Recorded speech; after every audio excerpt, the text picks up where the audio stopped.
Okay Xiaomi को नयाँ Xiaomi 14T भन्ने फोन चाहिँ नेपालमा फाइनली लन्च भइसकेको छ। यसको चाहिँ 12512 GB भेरिएन्टको नेपालमा प्राइस भनेको चाहिँ 64999 भनेको 65000 मा चाहिँ लन्च भएको छ। अनि त्यो प्राइसमा चाहिँ मलाई एकदमै इन्ट्रेस्टिङ लागेको भनेको चाहिँ यो फोनको तपाईले बक्समा पनि देख्न सक्नुहुन्छ हैन। क्यामेरामा चाहिँ तपाईले Leica को ट्युनिङ पाउन सक्नुहुन्छ। अनि यसले गर्दाखेरि चाहिँ यो फोनको क्यामेरा एकदमै बबाल परफर्म गर्छ यो प्राइसको लागि हैन। सो सबै विषयमा चाहिँ म तपाईलाई यो भिडियोमा भन्न चाहदैछु। सुरुमा चाहिँ हामी यो फोनको अनबक्सिङ गरौँ। व्हाइट कलरको तपाईले बक्स देख्न सक्नुहुन्छ अनि यहाँ तपाईले Xiaomi 14T को-इन्जिनियर विथ Leica भनेर लेखेको देख्न सक्नुहुन्छ। सो सटल छ बक्स एकदमै राम्रो खालको छ। अब यो बक्सलाई खोल्दाखेरि चाहिँ तपाईले Xiaomi को फोन नहुने जस्तै यसमा पनि सानो सेक्सन हुन्छ, त्यहाँ भित्र तपाईले सिम इजेक्टर टुल पाउन सक्नुहुन्छ। त्यसलाई खोल्दाखेरि भित्रपट्टि केही पेपर वर्कहरु अनि तपाईले चाहिँ यो प्राइसको हिसाबले ठिकै क्वालिटीको यो केस पाउन सक्नुहुन्छ। अब टिभीयू केस भन्दा चाहिँ यो अझै बेटर हुन्छ हैन। सो यही केस तपाईले पाउन सक्नुहुन्छ। त्यसपछि हामी फोनै देख्न सक्छौं बक्समा। यस्तो खालको चाहिँ यो फोन देखिन्छ। म डिजाइनमा फेरि आउने छु हैन। त्यसपछि तपाईले बक्समा पाउने भनेको चाहिँ 67 वाटको तपाईले चार्जर पाउन सक्नुहुन्छ। कुनै देशमा चाहिँ बिना चार्जर लन्च भइरहेको रहेछ। यो एडाप्टर चाहिँ तपाईलाई दिएको रहन्छ भने यसमा चाहिँ छ। अनि त्यसपछि तपाईले USB type A to C को केबल पाउन सक्नुहुन्छ। यति नै छ बक्समा। यो फोनको चाहिँ डिजाइनको बारेमा कुरा गर्नु पर्दाखेरि चाहिँ यो फोन प्राइसको हिसाबले चाहिँ त्यस्तो चिप फिल चाहिँ हुँदैन। यो प्रिमियमै फिल हुन्छ। तर अनेस्टली भन्नु पर्दाखेरि चाहिँ मलाई डिजाइन त्यति राम्रो चाहिँ खासै लागेको छैन। यो क्यामेराको आइलाइन भयो हैन। हुन त अब डिजाइन भनेको चाहिँ एकदमै सब्जेक्टिभ कुरा हुन जान्छ हैन। तर मलाई चाहिँ खासै यसको डिजाइन चाहिँ त्यस्तो धेरै मन परेको छैन। पछाडीको म्याट फिनिश चाहिँ मलाई राम्रो लागेको छ। यो अर्को मलाई डिजाइनमा मन परेको भनेको चाहिँ यसको तपाईले पावर बटनमा हेर्नुभयो भन्दाखेरि चाहिँ यहाँ थोरै टेक्सचर फिनिशिङ दिएको छ हैन। सो यसले गर्दाखेरि चाहिँ पावर बटनमा तपाईलाई फिलिङ राम्रो दिन्छ। सो यो कुराले छोडेर बाँकी अरु डिजाइन चाहिँ मलाई ठिकै मात्र लागेको छ। तपाईलाई यो फोनको डिजाइन कस्तो लाग्यो मलाई तपाईले कमेन्ट सेक्सनमा चाहिँ भन्न सक्नुहुन्छ। यो फोनको वेट चाहिँ अराउन्ड 195 ग्रामको वेट हुन जान्छ। अगाडिपट्टि तपाईले फ्ल्याट डिस्प्ले पाउन सक्नुहुन्छ। पछाडिपट्टि पनि फ्ल्याटै छ। अनि इन ह्यान्ड फिल चाहिँ अलिकति तपाईलाई आइफोन टाइपको चाहिँ यसमा फिल आउँछ हैन। साइडको फ्रेमहरु पनि तपाईले म्याट फिनिशमा देख्न सक्नुहुन्छ। यसमा एकदमै बबाल कुरा भनेको चाहिँ IP68 को वाटर एन्ड डस्ट रेसिस्टेन्सको साथमा चाहिँ यो फोन आउँछ। सो त्यो एकदमै राम्रो कुरा भयो हैन। त्यसपछि ब्लुटुथ 5.4 को साथमा आउँछ। वाइफाई 6E को सपोर्ट छ। ई सिम को पनि सपोर्ट छ। यसमा डुअल सिम तपाईले लगाउन सक्नुहुन्छ ई सिम मा पनि। अनि त्यसपछि अर्को तपाईले न्यानो सिम कार्ड त लगाउन सक्नु भइहाल्यो दुईटा। अब मैले सुरुमा यसमा नोटिस गरेको भनेको चाहिँ यसको कल क्वालिटी एकदमै इम्प्रेसिभ छ, बबाले छ हैन। अनि यहाँ माथिबाट तपाईले हेर्नुभयो भने भिओ वाइफाई पनि शो गरिरहेको छ। सो त्यसमा पनि प्रब्लम भएन। अब यो फोनको चाहिँ परफर्मेन्सको बारेमा कुरा गर्नु पर्दा चाहिँ यहाँ एकदमै इन्ट्रेस्टिङ कुरा छ। Mediatek Dimensity 8300 अल्ट्रा को यसमा चिपसेट दिएको छ भने LPDDR5X को र्याम र UFS 4.0 को स्टोरेज दिएको छ। 12 GB को र्याम 512 GB को तपाईले स्टोरेज पाउन सक्नुहुन्छ। अब यो कम्बिनेसनले गर्दाखेरि चाहिँ यसमा लगभग फ्ल्यागशिप लेभलको तपाईले परफर्मेन्स दिन सक्नुहुन्छ। इभन Antutu बेन्चमार्क तपाईले हेर्नुभयो भने पनि 1.3 मिलियन को हाराहारीको स्कोर गर्छ। एकदमै इम्प्रेसिभ कुरा हुन जान्छ त्यो। अर्को भनेको चाहिँ यसमा मैले 45 मिनेटको CPU स्ट्रेस टेस्ट गर्दाखेरि चाहिँ अराउन्ड 42 डिग्री सम्मको चाहिँ यसमा मैले टेम्परेचर भेटेको थिएँ। हाईएस्ट भनेको त्यहाँ भन्दा माथि चाहिँ गएको थिएन। अनि त्यो बेलामा चाहिँ मैले यो क्यामेराको यतापट्टि एरियामा चाहिँ अलिकति हिट फिल गरेको थिएँ। अब गेमिङ गर्दाखेरि चाहिँ मैले त्यस्तो 37 डिग्री 38 डिग्री भन्दा माथि चाहिँ फेरि मैले एकचोटि पनि नोटिस गरेको थिएन। सो त्यसमा केही पनि इस्यु छैन। अब जहाँसम्म गेमिङको बारेमा कुरा छ एकदमै इम्प्रेसिभ छ परफर्मेन्स हैन। तपाईले PUBG मा पनि 90 FPS सम्म यसमा गेम खेल्न सक्नुहुन्छ। खासै मैले फ्रेम ड्रपहरु चाहिँ देखेको थिएन। अभियसली अब अलिकति हार्ड ड्रपहरु गर्नुभयो भनेदेखि हल्का फुल्का फ्रेम ड्रप चाहिँ तपाईलाई फिल हुन्छ। तर मोस्ट अफ द टाइम यसमा परफर्मेन्स एकदमै इम्प्रेसिभ छ। इभन मैले यसमा भिडियो एडिटिङ देखि लिएर सबै कुराहरु टेस्ट गर्दाखेरि पनि मज्जाले ह्यान्डल गरिरहेको छ। केही पनि इस्यु छैन। अनि त्यसैगरी अब डे टु डे टास्कमा त केही पनि कुरै गर्नु पर्दैन। 144 हर्ज को रिफ्रेश रेट भएको डिस्प्ले छ यसमा।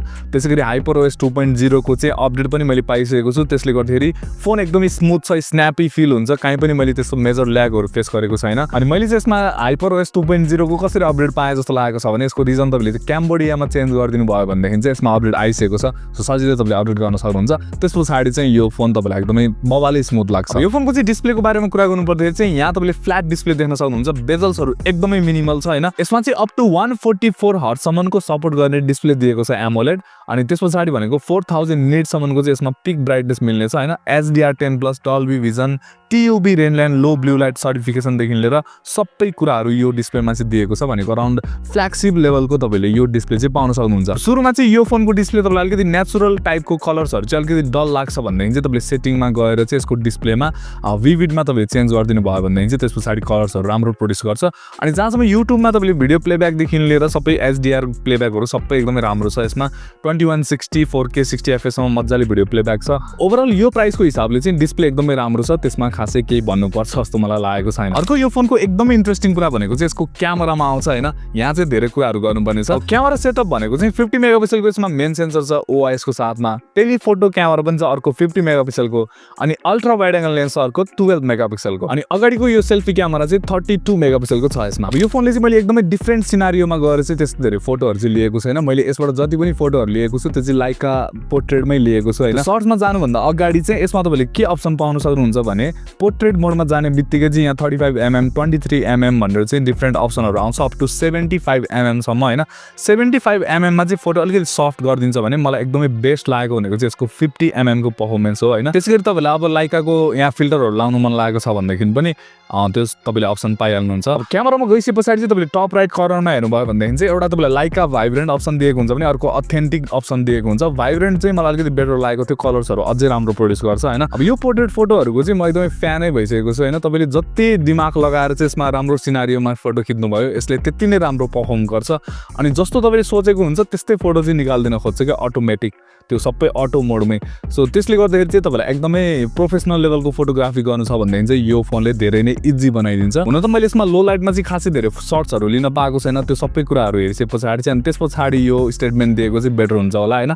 अनि जहाँसम्म भिडियोको बारेमा कुरा छ 4K 60 fps सम्म चाहिँ यसको ब्याक साइडले भिडियो खिच्छ भने अगाडिपट्टि चाहिँ 4K 30 fps सम्म अप्सन छ। सो 4K 30 fps को अप्सन पनि फ्रन्ट साइडमा दिनु भनेको चाहिँ राम्रै हो जस्तो लाग्छ मलाई। अब यो फोनबाट तपाईले म्याक्स जुम गर्न मिल्ने भनेको चाहिँ 20 टाइम्स सम्म तपाईले जुम गर्न सक्नुहुन्छ। सो यो चाहिँ अझै बढी दिएको भए राम्रो हुन्थ्यो कि जस्तो लाग्यो। बाकी यसको क्यामेराको परफर्मेन्सको बारेमा चाहिँ म तपाईलाई फुल रिभ्यूमा चाहिँ अझै डिटेल्समा भन्ने छु। अहिलेको लागि चाहिँ यति नै छ। अब यो फोनको चाहिँ ब्याट्रीको बारेमा कुरा गर्नुपर्दा चाहिँ 5000 mAh को यसमा ब्याट्री दिएको छ भने 67 वाटको चाहिँ फास्ट चार्जर दिएको छ। अनि जहाँसम्म मैले एक्सपेक्ट गरे जतिको ब्याट्री लाइफ चाहिँ यो फोनले दिइरहेको छैन। अलिकति हेभी युजेजमा चाहिँ अलि छिटो ड्रेन हुन्छ यसमा ब्याट्री हैन। अराउन्ड तपाईले 6 आवर्स 5 to 6 आवर्स को चाहिँ यसमा हेभी युजेजमा हेभी भनेको खतरै हेभी युजेजको बारेमा कुरा गरिरहेको छु। एन्ड्रोइड बेन्चमा रन त्यसपछि फेरि अब भिडियो एडिटिङ अनि क्यामेरा युजेज गेमिङ यस्तो हेभी टास्क गर्नुभयो भनेदेखि चाहिँ त्यतिको तपाईले ब्याकअप पाउन सक्नुहुन्छ। नर्मल युजेजमा चाहिँ एक दिनको ब्याकअप तपाईलाई मजाले निकालेर दिन्छ। बिहान फुल चार्ज गर्नुभयो भने बेलुकासम्म तपाईलाई चाहिँ चार्ज गर्नु पर्दैन। त्यसपछि फेरि राति चार्ज चाहिँ गर्नुपर्छ भोलिको लागि। सो यस्तो खालको यसको ब्याट्री परफर्मेन्स छ। सो HyperOS 2.0 अझै स्टेबल अब नेपाल भिजन राखे पछाडि नै आउने खालको अपडेट आइसके पछाडि चाहिँ यसमा इम्प्रुभ हुन सक्छ। अब भर्खरै मैले इन्स्टल गरेको छु HyperOS 2.0 हैन, त्यसपछि मैले टेस्ट गर्न पाएको छैन, सायद इम्प्रुभ हुन्छ होला। अब यो फोनमा चाहिँ तपाईले थुप्रै AI फिचर्सहरु पनि पाउन सक्नुहुन्छ। सर्कल टु सर्च त हुने भइहाल्यो, Google Gemini, AI interpreter, AI notes, AI recorder, AI क्याप्सन्स, AI film, AI image editing, AI portrait जस्तो डिफरेन्ट तपाईलाई AI फिचर्सहरु पनि यसमा मिल्छ। सो अब त्यसको बारेमा पनि हामी फुल रिभ्यूमा चाहिँ डिटेल्समा कुरा गर्नेछौँ। अब यो फोनको सफ्टवेयरको बारेमा कुरा गर्नुपर्दा चाहिँ फोनलाई मैले बक्सबाट सुरुमा झिक्दाखेरि चाहिँ एन्ड्रोइड 14 HyperOS 1 मै थियो भने HyperOS 2.0 को अपडेट आइसके पछाडि चाहिँ एन्ड्रोइड 15 मा अपडेट भइसकेको छ हैन। अर्को मैले यसमा नोटिस गरेको भनेको चाहिँ सफ्टवेयरमा खासै ब्लटवेयरै छैन। 2-3 वटा छ, त्यसलाई तपाईले सजिलै अनइन्स्टल पनि गर्न सक्नुहुन्छ। कुनै त तपाईलाई चाहिने नै दिएको छ 1-2 वटा त हैन। सो खासै मैले ब्लटवेयर पनि देखिन, त्यो पनि अर्को मलाई एकदमै राम्रो लाग्यो। त्यसपछि HyperOS 2.0 अपडेट गरिसके पछाडि चाहिँ फोन सुपर स्मुथ छ। इनिशियल रुपमै मैले नोटिस गरेको भनेको चाहिँ फोन लक अनलक गर्दाखेरि चाहिँ अझै धेरै सिनेमेटिक देखिरहेको एनिमेसन छ भने माथिबाट नोटिफिकेसन तान्दा भयो अथवा app open close गर्दाखेरिको animation super smooth छ। सो ओभरअल तपाईलाई यो फोनबाट चाहिँ एकदमै राम्रो सफ्टवेयर एक्सपिरियन्स चाहिएको छ भन्दै चाहिँ म चाहिँ तपाईलाई त्यही रिकमेन्ड गर्छु कि HyperOS 2.0 मा अपडेट गर्नु हैन। त्यसपछि तपाईलाई अझै पवालै फिल हुन्छ यो फोन। सो यति नै छ मेरो ओपिनियन Xiaomi 14T लाई लिएर अहिलेको लागि। हामी फुल रिभ्यूमा चाहिँ यसको बारेमा अझै डिटेल्समा कुरा गर्नेछौँ। यसको लाइकाको बारेमा कुरा गर्न बाँकी छ, AI को बारेमा कुरा गर्न बाँकी छ, सफ्टवेयरमा अझै भित्र घुस्न बाँकी छ। सो त्यसको बारेमा हामी सबै रिभ्यूमा चाहिँ कुरा गर्नेछौँ। त्यसको लागि चाहिँ तपाईले च्यानललाई सब्स्क्राइब गरेर राख्न सक्नुहुन्छ भने यदि तपाईलाई यो भिडियो मन पर्यो भनेदेखि चाहिँ लाइक पनि गर्न सक्नुहुन्छ। म भेट्नेछु तपाईसँग अर्को भिडियोमा।